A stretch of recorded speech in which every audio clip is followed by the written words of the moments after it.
A nombre del doctor Tito Armando Granados Carrión, jefe de la Dirección de Universidad Abierta, les damos la bienvenida a la siguiente conferencia impartida por la maestra Yasmín Perla Garduño García, la cual se titula Interpretación del Interés Superior del Niño. La maestra Garduño García es licenciada en Derecho por la Facultad de Derecho de la UNAM, especialista en Derecho Constitucional, maestra en Derecho por unidad de posgrado de la misma institución y doctorante en Derecho por unidad de posgrado de la Barra Nacional de Abogados. Es académica en la Facultad de Derecho de la Universidad Nacional de México y catedrática en la Barra Nacional de Abogados. Actualmente es titular de la firma Garduño y Abogados. Les comentaré una pequeña reseña sobre la conferencia. En nuestro país existen diversas legislaciones e incluso protocolos de actuación que pretenden aplicar de manera eficaz los derechos de los niños, especialmente tomando en consideración el principio del interés superior del niño. Esto en ánimo de hacer posible una verdadera protección a los niños, pues a pesar de existir la Convención sobre los Derechos del Niño, instrumento del cual México es parte e incluso contar con leyes locales y federales de protección a derechos de los niños, niñas y adolescentes, en la práctica estos ordenamientos resultan ineficaces, y de ahí la necesidad de que estos derechos sean reconocidos. Es importante resaltar que los niños han dejado de ser objetos de derecho para convertirse en verdaderos sujetos de derechos, hecho que cobra mayor fuerza con las reformas constitucionales de los derechos humanos de 2011. Y como consecuencia la modificación al artículo 4 constitucional, contemplando el principio del interés superior del niño. Como rector de todos y cada uno de los asuntos que involucren a menores, el principio se presenta en nuestro ordenamiento jurídico como un concepto indeterminado, que necesita ser concretado en cada situación específica, pues ello depende de sus efectos materiales o tangibles. Y justo es por ello que su correcta y eficaz interpretación en nuestro país tiene serias lagunas. A continuación le doy la palabra a la maestra Garduño García. Bienvenidos.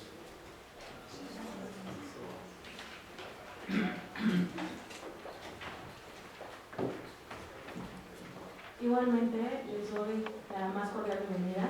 Agradezco enormemente su presencia. Agradezco a la División de Educación Abierta y por supuesto a nuestro jefe de división, el doctor Tito Armando Granados Carrión, y a nuestro director de la facultad, el doctor Contreras.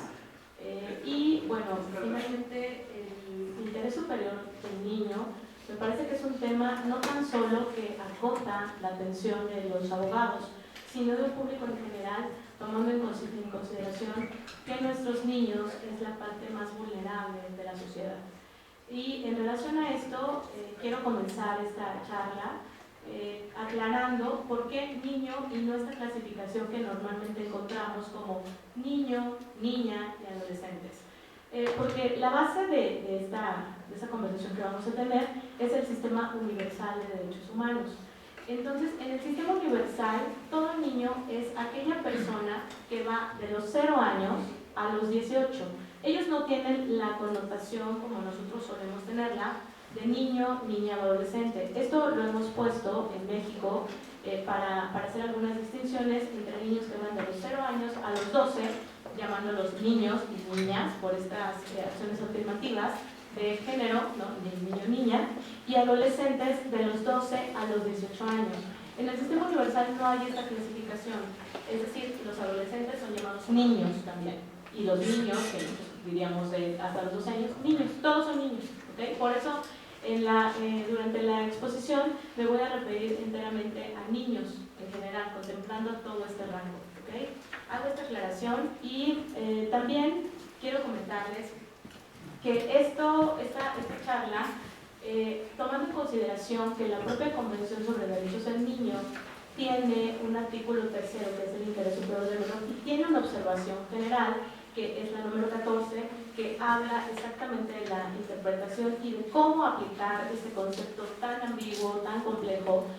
Voy a tomar como base el Sistema Universal.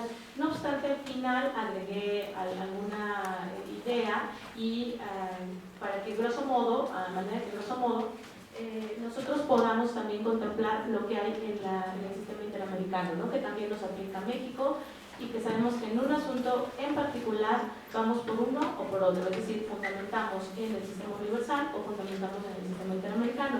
Pero para este tema en particular, nuestra mayor fuente de consulta e incluso a donde se remiten todos los tratados y todos los sistemas es al sistema universal, la Convención de Derechos sobre Niños. Bien, ¿qué es el interés superior del niño? Es verdaderamente complejo y lo importante de esta conversación es que no tan solo para los abogados es complejo, también para los juzgadores y en la aplicación en instituciones. Todos creemos que sabemos que es el interés superior del niño, pero no, es la muy vaga idea que se tiene y también con base en eso se busca aplicarlo. Si quieren, aquí hay lugares para los que están atrás. Aquí en diferentes lugares, si gustan. Y bueno, continúo. Tenemos un problema real en la aplicación porque en los juicios se pone como una frase prestigiosa sin tomar en consideración todo lo que ahorita vamos a observar, que es enorme, que tiene incluso un concepto tripartita. Vamos a ir viéndolo poco a poco y vamos a avanzar. ¿Cómo surge el interés superior del niño? Algunos tenemos idea de que por primera vez se abordó en el artículo 3 de la Convención sobre Derechos del Niño, pero no. Hay unos antecedentes, el primero de 1959, se hacen cuentas, ya tiene un buen rato, donde en el párrafo 2 de la Declaración de Derechos del Niño ya se aborda el interés superior del niño, por supuesto, no como ahora lo tenemos desarrollado, ¿okay?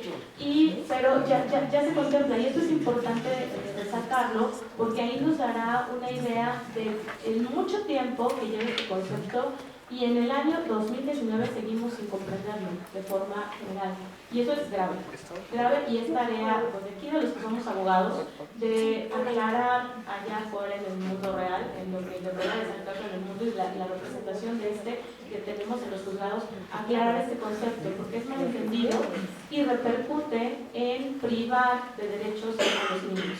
¿Okay?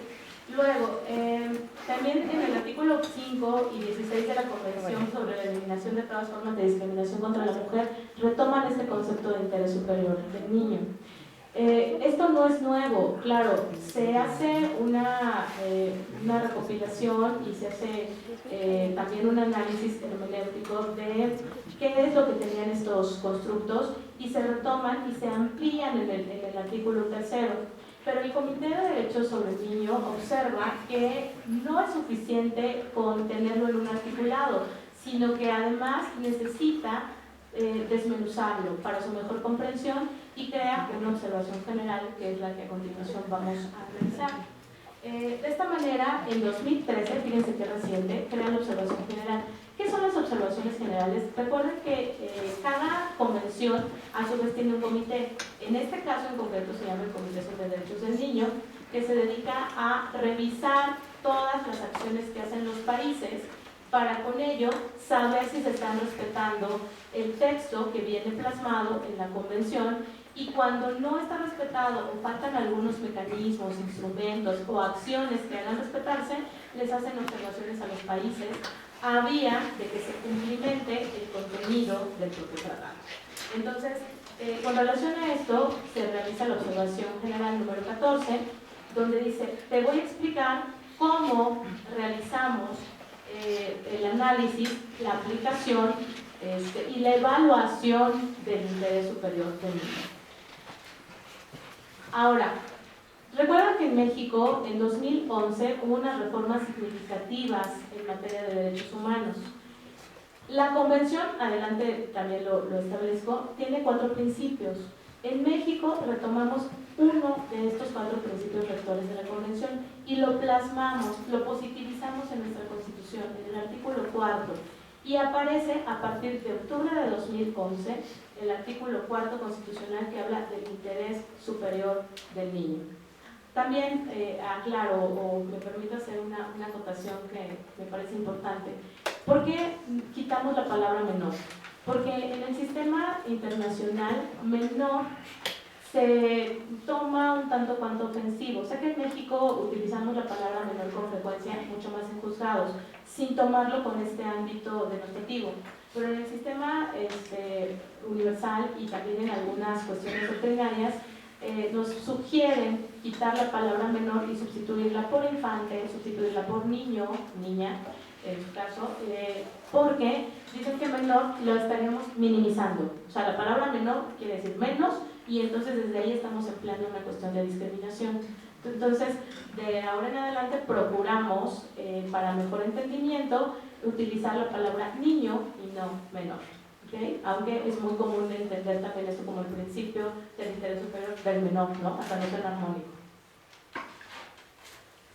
¿Cuál es el objetivo de este principio?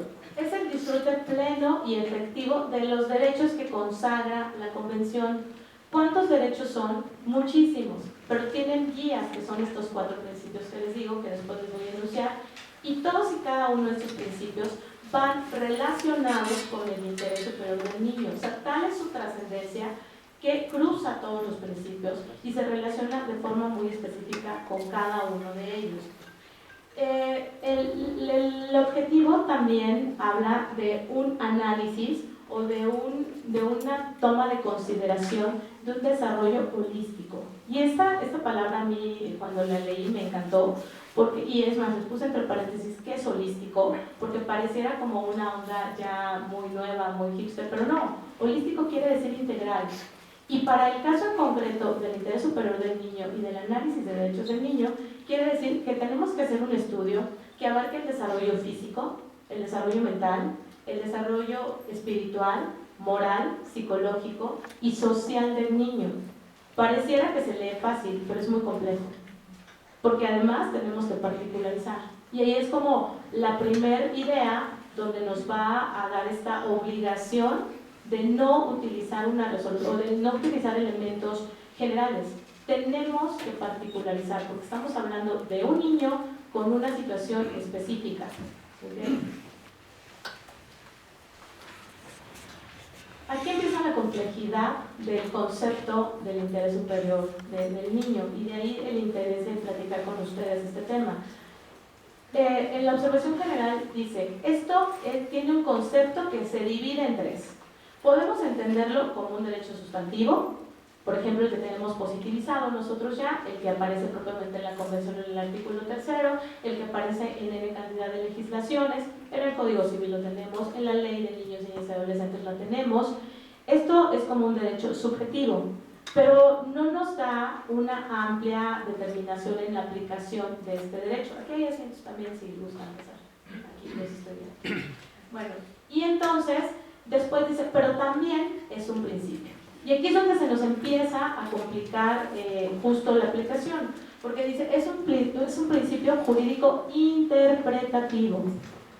Cuando ya hablamos de interpretación, hablamos de lenguaje, hablamos de cargas también subjetivas de quién está interpretando y quién está aplicando este concepto, y se nos empieza a complicar en gran medida la aplicación y se nos empieza a oscurecer un poco la claridad del concepto. Y por supuesto es una norma de procedimiento, porque te va a indicar un actuar, es decir, no solo es de derecho sustantivo, también es derecho adjetivo. ¿Ven lo complejo de este concepto?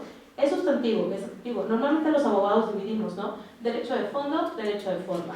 Derecho sustantivo, derecho adjetivo. Bueno, aquí este concepto es los dos. Y además es un principio que requiere interpretación. Y entonces comenzamos a ver la complejidad en la aplicación de esto. Si es la complejidad para entender el solo concepto, imagínense aplicarlo. Ahora, concepto, y esto va diciendo la observación, se aplica a cada niño en forma individual. Yo no puedo citar el interés superior del niño para un caso en general.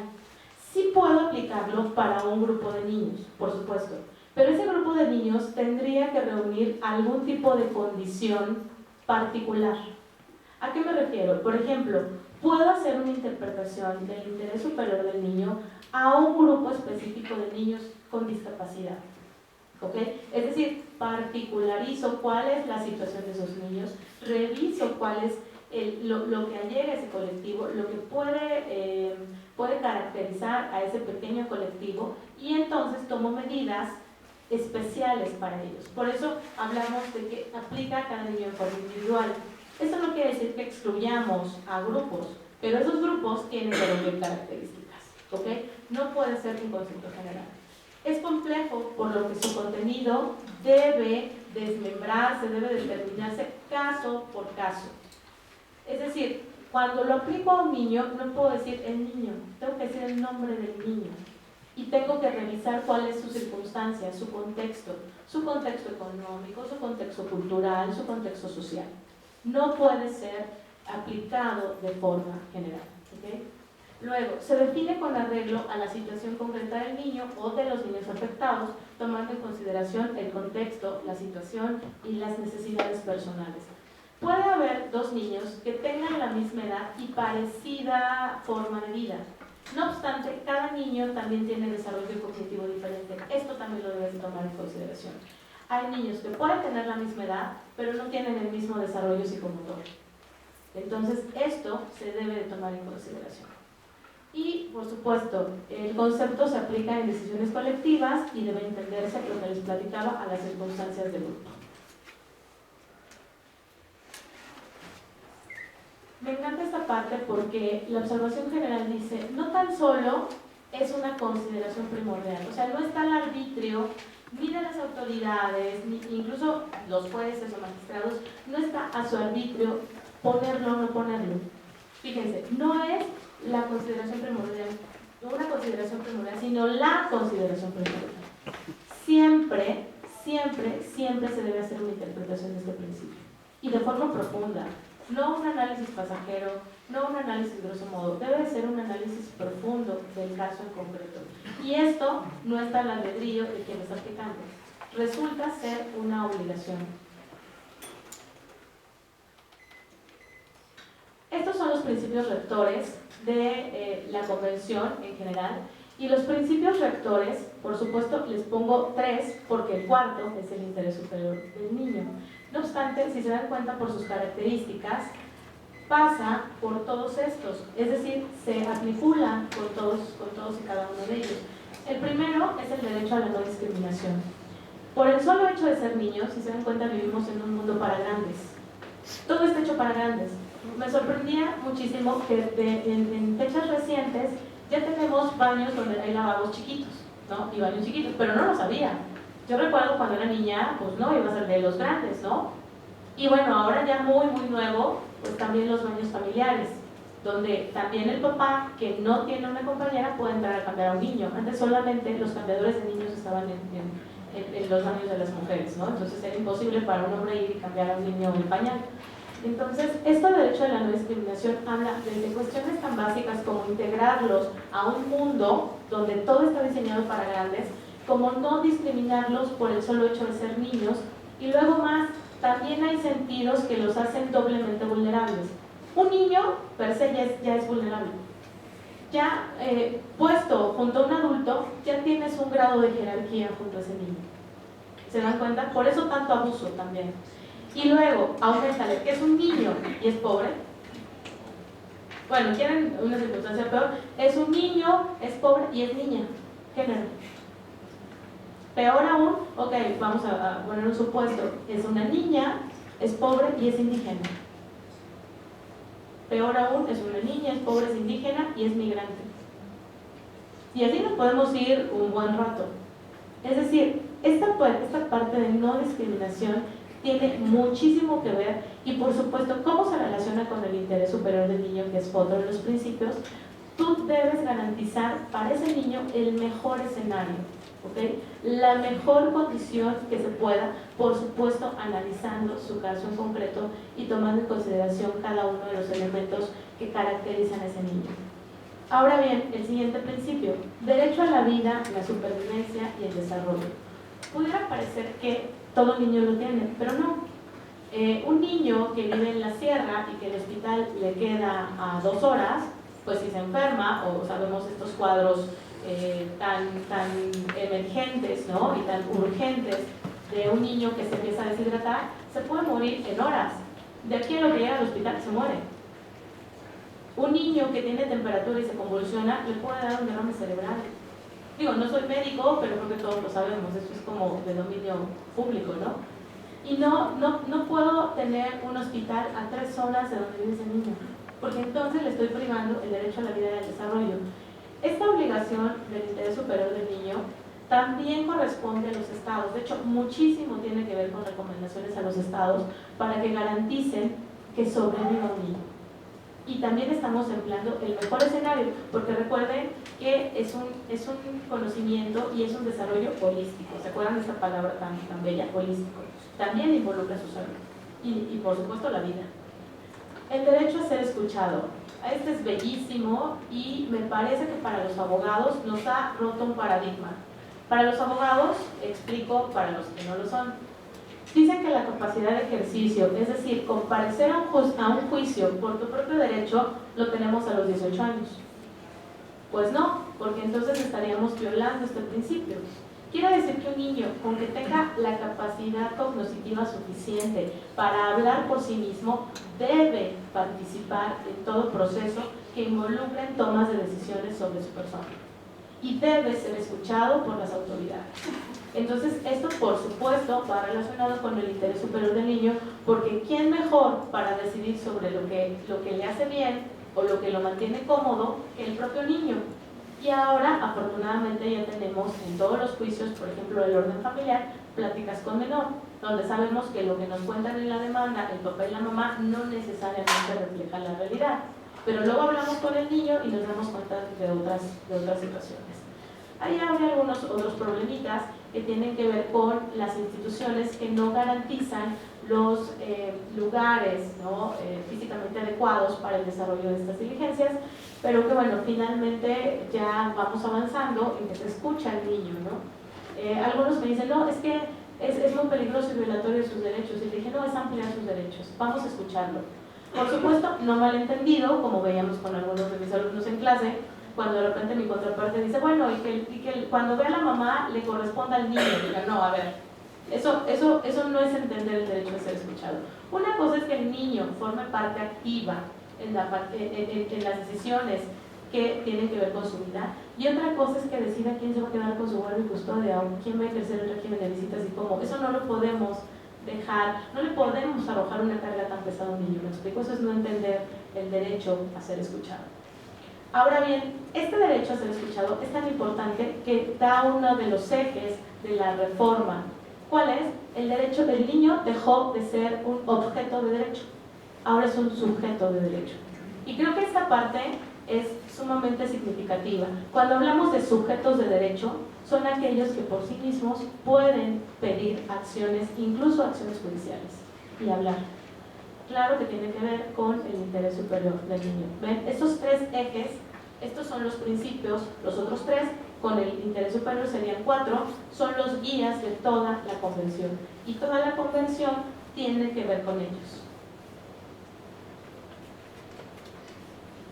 Evaluación y determinación del interés superior. Para quienes están parados, aquí hay algunos asientos. Importante por acá para que se sienten. Me da pena tenerlos ahí. O acá, miren, para que se sienten, ¿no?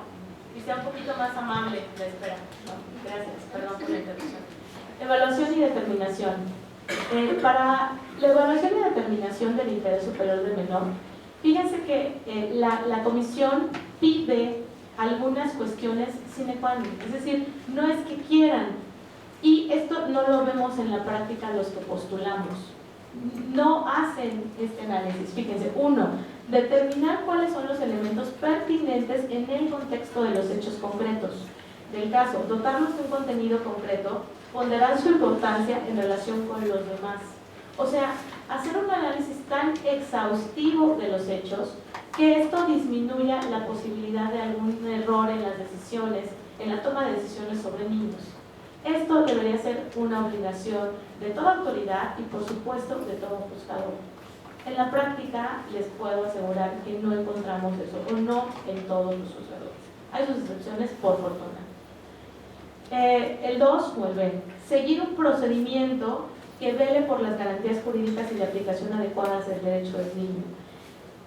No sé exactamente en otros países porque no he postulado en otros países, pero en México lo que sucede es que el cúmulo del número de asuntos hace que los juzgadores no puedan ver esto, no puedan realizar y dedicar el tiempo suficiente a analizar el caso en concreto. Tan es así que a veces confunden los nombres o confunden a las personas o confunden las situaciones, porque no les permite el número de expedientes. Tal vez una cuestión que no tiene que ver con derecho, sino con la propia institución, es decir, tener a más personas o más especializadas o permitir un mayor tiempo de análisis en los expedientes, nos ayudaría muchísimo a poder cumplimentar esto que nos está pidiendo la comisión. Los elementos, estos son importantísimos. Estos elementos, diríamos, son como el ABC que todo operador jurídico, llámese abogado, juez, padre de familia, incluso maestro, porque no porque también tiene contacto con los niños, debería enlistar y tomar en consideración para saber si los está tomando en consideración al determinar cualquier cosa sobre los niños. Si le está faltando alguno de estos, solamente puede ser porque a ese niño no le aplique. Pero si le aplica y se lo está saltando, no está haciendo una adecuada determinación del interés superior del niño. ¿Cuáles son estos elementos? Uno, por supuesto, la opinión del niño. ¿Qué tiene como fundamento la opinión del niño? Lo que les acabo de decir, el 12 de la Convención, derecho del niño a ser escuchado. La identidad del niño. Y cuando hablamos de identidad del niño, es los lazos de filiación que tiene ese niño, porque toda persona tiene esta cuestión natural de buscar sus orígenes. Por eso a veces los niños que son adoptados o las personas que son adoptadas buscan a su familia biológica.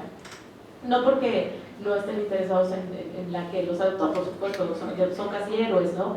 Sino porque tenemos esa necesidad de buscar identidad, de buscar de dónde provenimos. Eso es como una característica del ser humano.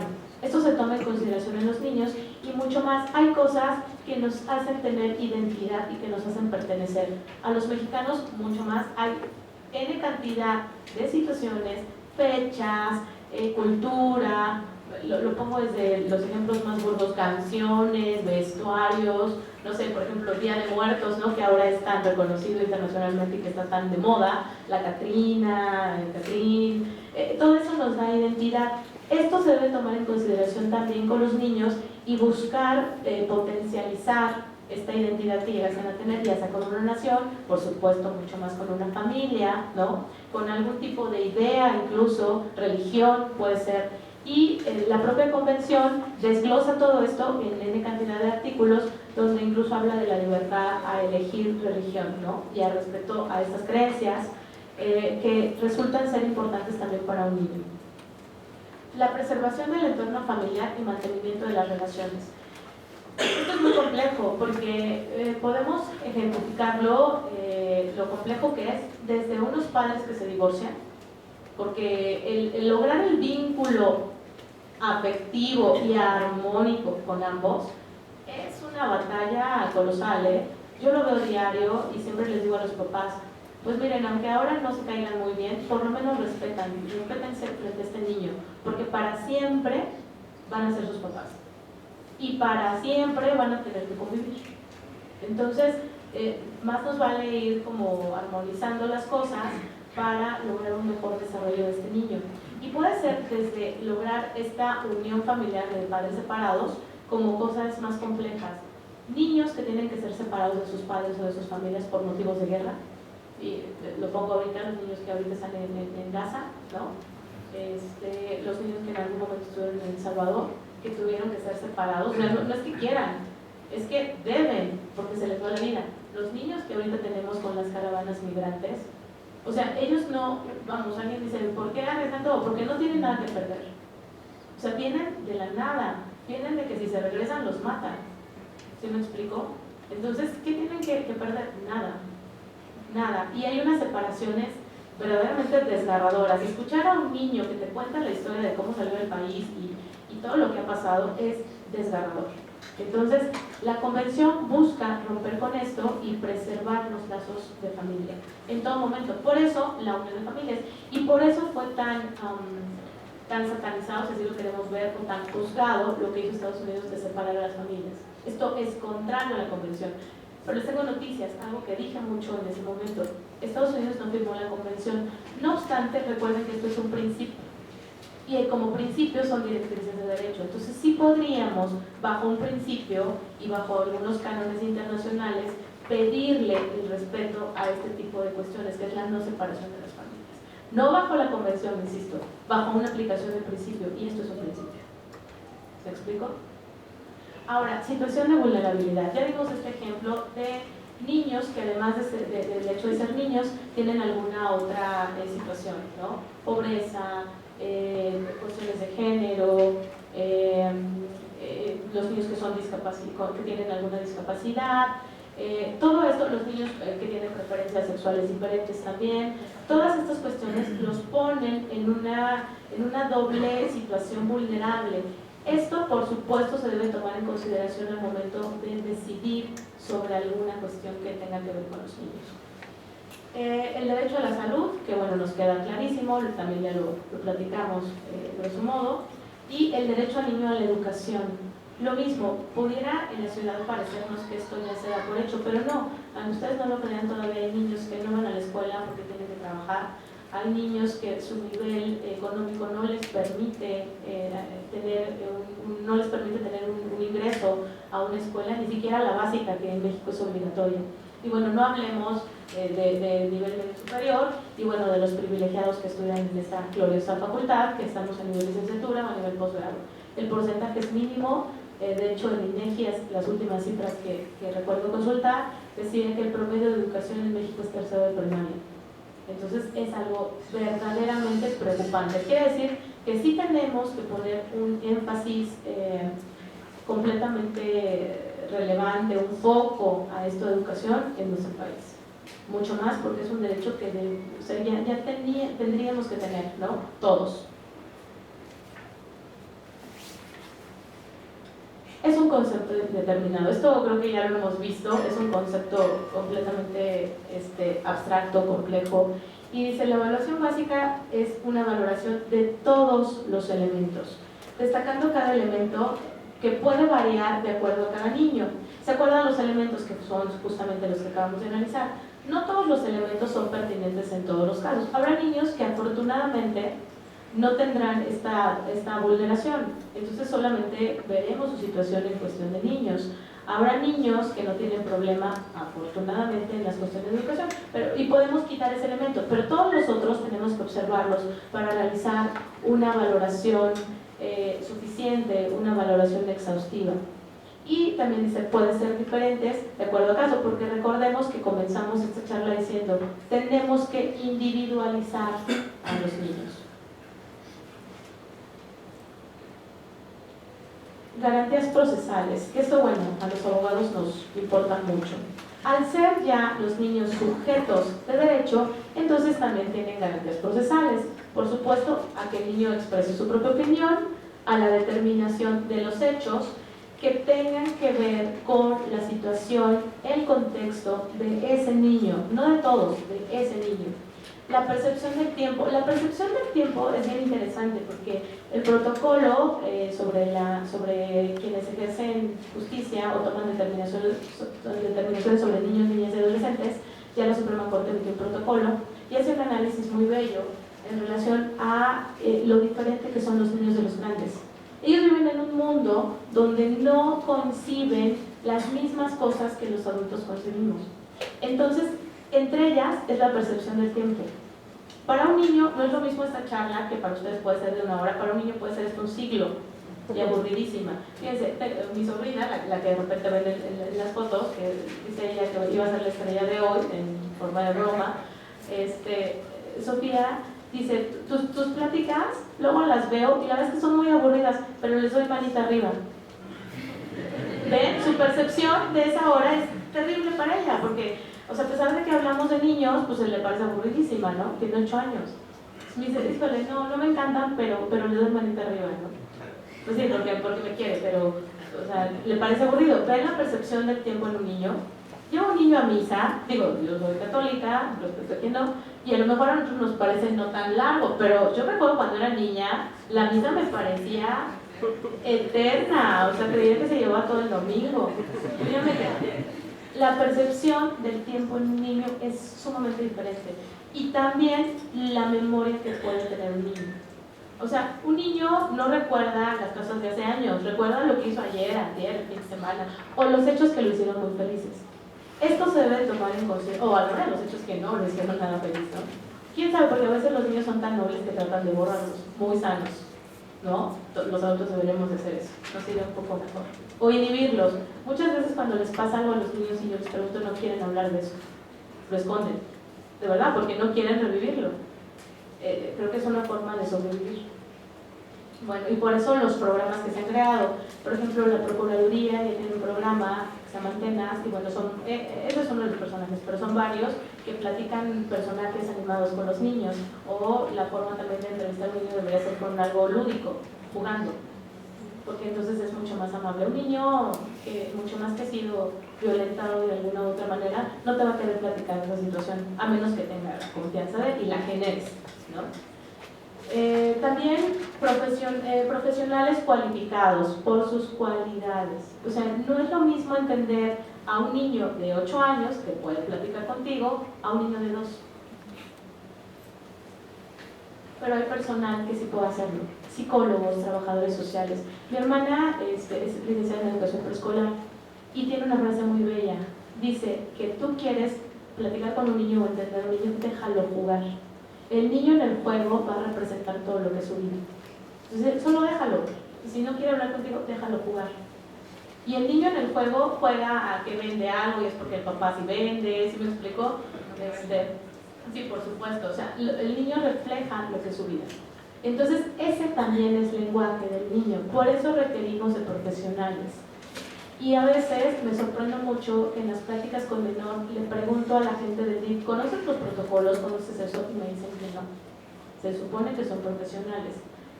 Ya con la nueva ley de niñas y niños adolescentes, esto quiero pensar, tengo la esperanza de que esto va a cambiar. Porque llegan a la audiencia sin haber leído el expediente por el número de asuntos que tienen. O sea, llegan a saber quién sabe quién es ese niño. Contrario a todo lo que estamos platicando hoy. De ahí la importancia de que ustedes salgan al mundo y peleen, como yo, por leer el expediente, te lo ordenan en cantidad de ordenamientos jurídicos. O sea, es una orden, es un constructo jurídico. No es si quieres, ¿no? Porque esto afecta mucho la impartición de justicia para los niños. Argumentación jurídica, qué importante, ¿verdad, abogados? Que ahorita que nos tienen atiborrados de argumentación jurídica, es importante porque nosotros no podemos generalizar. Tenemos que explicar por qué a ese niño, por qué en ese caso en concreto, por qué no la opción B y sí la opción C. ¿Okay? Eso es importante. Por eso yo me peleo mucho, a veces en juzgados, de que alguien me ponga solamente con base en el interés superior. Ah, bueno, y ojalá con base, no los evitan el base. No, bueno, eso está peor. Me dicen, con base en el interés superior del niño. No, es que eso no basta, me debes de explicar por qué a este niño en su contexto, lo que acabamos de platicar, dame mucha más argumentación para decir por qué me estás pidiendo esto. ¿Cuál fue el análisis que hiciste de este caso en concreto?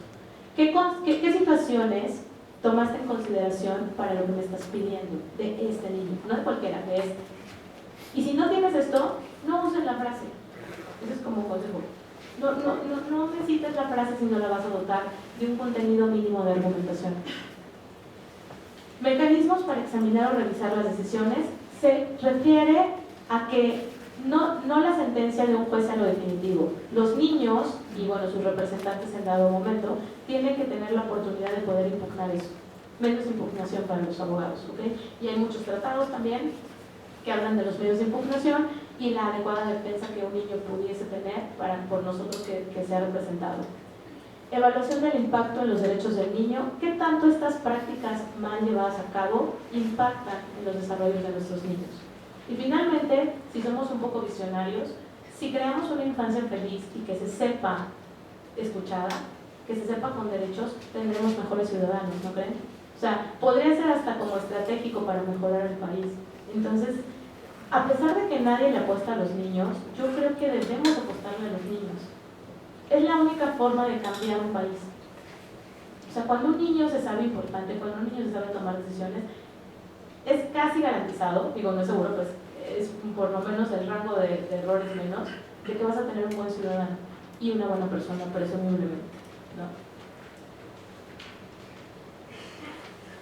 Y bueno, el sistema interamericano, porque no lo quiero dejar de lado, aunque no ahondé mucho en él, el principal constructo es el artículo 19 de la Convención Americana. Claro, hay muchas sentencias, hay muchas jurisprudencias que bien vale la pena que ustedes revisen porque viene todo lo nuevo de la aplicación del interés superior del niño. Cuando yo empecé a estudiar este tema, que fue por ahí del 2012, no había absolutamente nada. Sigue habiendo un poco, pero ya hay. En cuestión de doctrina, en cuestión de libros. Todo lo encontré en sentencias y en jurisprudencias. ¿Okay? Entonces, lean sentencias porque ahí hacen análisis muy ricos con relación a la aplicación y la interpretación del interés superior del niño. Claro, tenemos que tomar en consideración que hay, que ya les ha dado como el fundamento, y luego armonizarlo con todo lo demás que tenemos para lograr una mejor aplicación. Por supuesto, la jurisprudencia no la podemos dejar de lado. La jurisprudencia es importantísima porque recuerden que es la interpretación de la ley. Y como uno de los conceptos de esta figura es interpretación, pues entonces la jurisprudencia cobra una importancia relevante en que nosotros, en la aplicación y en cómo nosotros como operadores jurídicos entendemos esto. ¿Me explico? Da luz a aquellos conceptos que son bastante complejos, ambiguos o incluso vagos en algunos momentos. Y bueno, la propia observación general, en la parte final, dice que hay difusión. Justo en esta conferencia creo que estamos dando cumplimiento a esa última petición de la comisión, ¿no? Difusión. Necesitamos ir a juzgados, necesitamos ir a escuelas de derecho, necesitamos ir a escuelas normales, porque también hay maestros que tratan con niños, necesitamos ir a los niños para decirles que tienen derechos. Y esto a veces lo subestimamos, creo. Este tipo de charlas trato de hacerlas lo menos jurídico que pueda, hasta donde es posible, porque como me entenderán los que aquí son abogados, que son la mayoría, a veces uno habla en lenguaje jurídico sin darse cuenta, pero trato de que sea lo más amable, porque creo que es un tema, como bien señala la observación, que debe ser difundido a todos, no nada más a los que somos abogados, a todos. Los niños son de todos, entonces debemos de preocuparnos por ellos y debemos lograr esta sensibilización que tanta falta nos hace para crear como un mejor mundo para los que van a ser las personas del mañana. Y bueno, por mi parte sería todo. Vamos a abrir una sesión, si nos da el tiempo y con la venia de los que están organizando esto, para una sesión de preguntas. Les agradezco muchísimo su tiempo, su atención y bueno, les presento a Sofía, que con ella cierro siempre, que es mi inspiración, porque creo que la luz que ves en los ojos de un niño es inigualable. Muchísimas gracias a todos.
El derecho de familia tiene esta característica, que es es la sensibilidad adicional, que no es civil. Por eso yo, algunas de las cuestiones que vemos en clase que resalto a mis alumnos es: el derecho de familia tiene una independencia, es una materia independiente, que además procesalmente debe ser tratada de manera independiente.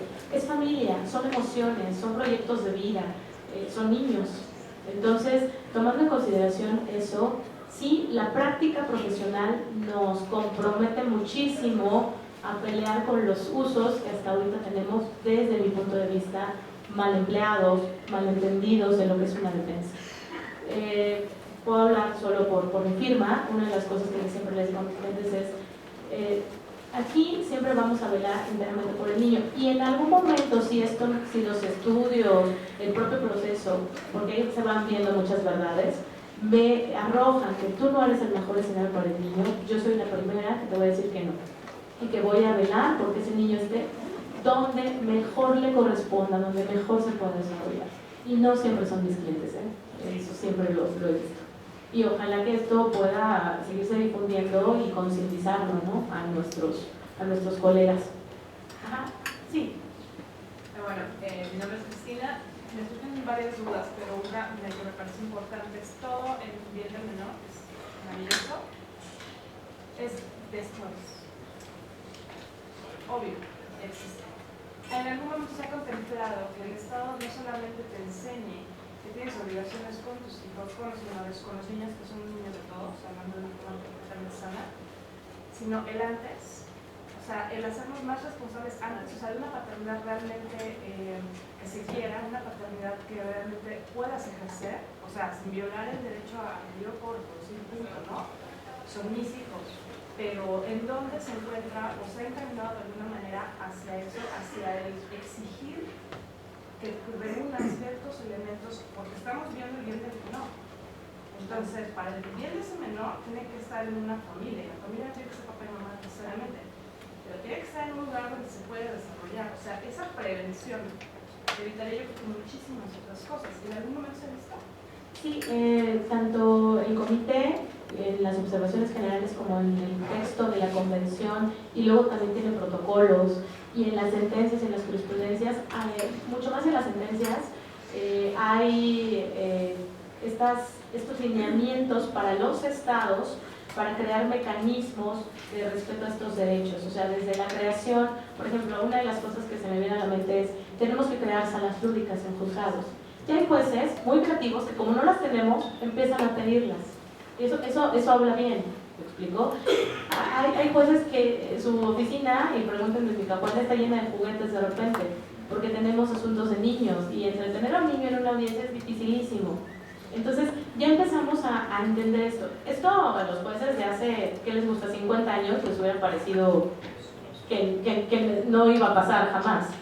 La convención es de hace 30 años. O sea, vamos paso a paso, pero sí es importante la difusión y acciones afirmativas. O sea, esto de crear centros, esto de crear un programa de dibujitos animados para que puedan platicar con el niño, vamos avanzando. Falta mucho, sí, por supuesto, pero justo por eso este tipo de espacios cobran su importancia, para que ustedes salgan al mundo y le digan: no, ¿qué creen? Las cosas ya no son así. Los niños ya pueden, por ejemplo, promover por sus propios derechos desde los 18, quitando muchos paradigmas todavía que tenemos, ¿no?, en sociedad en general, ¿no? O el de: tú eres chiquito, no opinas, es plática de grandes. A mí se me iban a decir eso cuando era niño. Eso es plática de grandes, tú vas a hablar. Ya se nos acabó el tiempo. Les agradezco enormemente su presencia y tengan un estupendo fin de semana. Gracias.